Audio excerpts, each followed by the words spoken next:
皆さんこんにちは。好奇心 TV です。今回の動画では普段使っている文房具についてあまり知られていない情報をシェアしていこうと思います。文房具の中でも特に取り上げたいのはボールペンについての話です。皆さんは日本の技術がないと世界のボールペンは成り立たないと言っても過言ではないという事実をご存知でしょうか。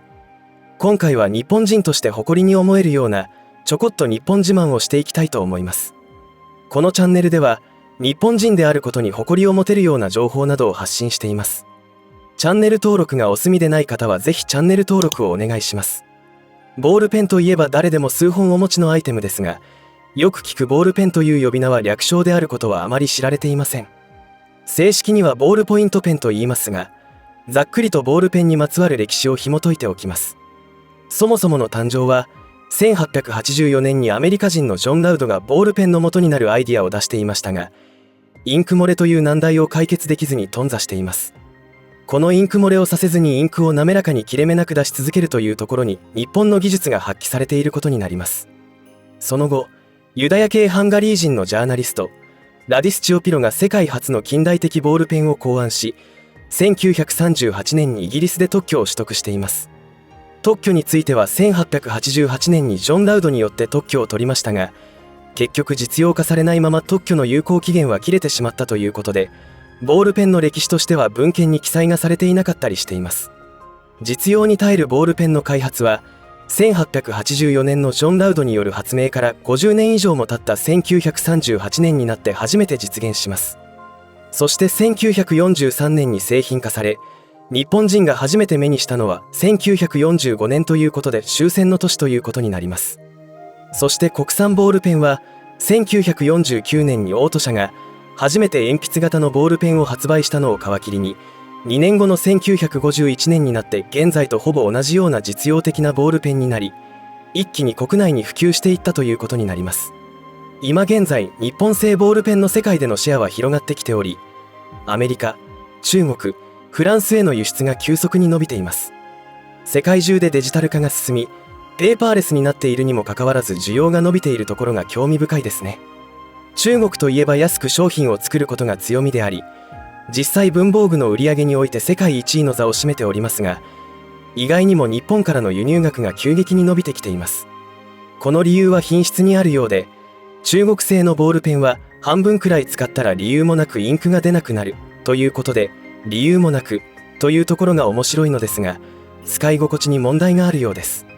それは書いている時に引っかかりを感じたり、インクだまりやにじみが頻繁に発生してしまったり、中性ボールペンの耐水性が低いため、わずかな水滴がついてもインクが流れてしまったりする問題が起きており、これらの問題は日本においては60年ほど前に起きていた現象ということで、技術がそれだけ遅れている証拠だと思います。そんなわけで日本製ボールペンが中国に1億本も輸出されているだけでなく、なんと中国製ボールペンには日本のある部品がなくてはならない事情もあるのです。その部品とはボールペンの品質を決めるといえるペン先にあります。ボールペンというのはご覧の図の通り、金属製のボールが転がって紙の上を滑る際にインクがにじみ出て文字が書けるという構造になっています。この金属製のボールの部分が日本製でないとダメだというから驚きです。それは書いている時にはインクが出て、書いていない時にはインクが出ないという当たり前なことにも日本の技術がなくてはならないのです。実はこのことは2016年に当時の李克強首相が中国はボールペンのボールすら作れないと発言したことで有名になった事実で、日本人も知らなかったことだったそうです。李克強首相が発言したことに対して、ネット上では作れないのではない、そんな小さな部品など作っても儲からないからだという発言が見られたようですが、そのあたりのマインドが今の中国の凋落につながっているのだと思います。その後、中国はこの問題に対して国内生産ができるよう技術革新していくとの目標を立てているようですが、半導体の自国生産や OS 開発のように頓挫する可能性もあるかもしれません。日本技術の世界に誇れる点はまだあります。ボールペンというのはそのまま置いておいてもインクがあふれることはありませんよね。あまり意識したことはないかもしれませんが、書いている時には筆圧によって金属製のボールが押し上げられてインクが出るし、筆圧がかかっていない時にはインクがこぼれないようになっており、これらを実現するためにはあるスプリングが肝になっています。このスプリングの国内シェアは 70%、世界シェアが 50% という企業が長野県諏訪市にある株式会社ミクロ発情という企業です。このスプリングはペン先の中にあるので普段我々の目に触れることはないのですが、ボールペンの書き心地を左右する重要な部品の一つであり、この微細なバネを製造できるのは世界でも数社しかありません。このスプリングがいかに小さいかは1円玉との比較でよくわかると思いますが、その細さは髪の毛とほぼ同じということですから驚きです。こういった技術の根底には日本刀を作る際に必要な鍛造技術も脈々と受け継がれていたり、日本の先人たちの偉大さを知ることができます。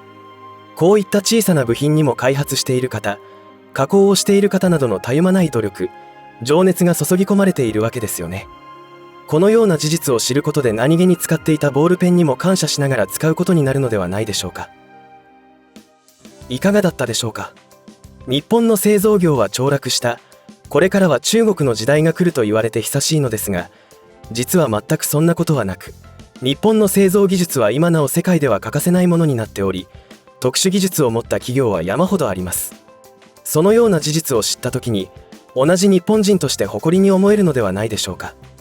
これからの日本を担っていく若い世代の方々にはぜひ、日本の世界に誇れる技術、文化を再認識してほしいと願いつつ動画を終わりたいと思います。最後までご視聴ありがとうございました。以上で今回の話は終わりとしますが、皆さんの応援が次の動画作成の力になりますので、いいねボタン、チャンネル登録、通知設定をオンにしていただけると嬉しいです。また、コメント欄へのご意見、ご感想の書き込みもいただけたら励みになります。最後までご視聴ありがとうございました。好奇心 TV でした。